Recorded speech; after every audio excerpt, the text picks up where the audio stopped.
తన జీవితంలో సారా టెండూల్కర్ కొత్త అధ్యాయాన్ని ప్రారంభించింది. సచిన్ టెండూల్కర్ ఫౌండేషన్కి కొత్త డైరెక్టర్గా బాధ్యతలు చేపట్టింది. తండ్రి తనకు ఇచ్చిన సరికొత్త బాధ్యతను సక్రమంగా నెరవేర్చాలని సారా తహతహలాడుతోంది.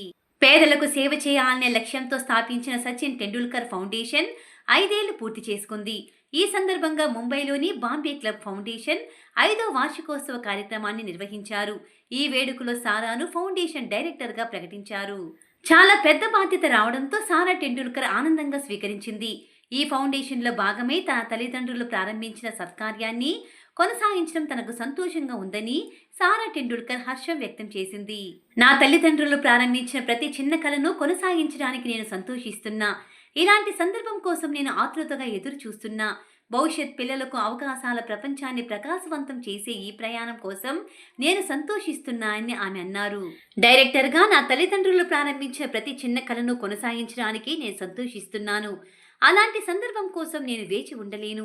పిల్లలకు అవకాశాలు ప్రపంచాన్ని అందించే ఈ ప్రయాణం కోసం నేను ఎంతో ఆనందిస్తున్నా అని ఆ వేడుకలో సారా టెండూల్కర్ తెలిపింది. ఈ వేడుకలో ప్రముఖ గాయకుడు క్రిస్ మార్టిన్, సచిన్ టెండూల్కర్, మాజీ క్రికెటర్లు ప్రవీణ్ ఆమ్రే, ఇర్ఫాన్ పఠాన్, అజిత్ అగార్కర్, అజయ్ జడేజా పాల్గొన్నారు.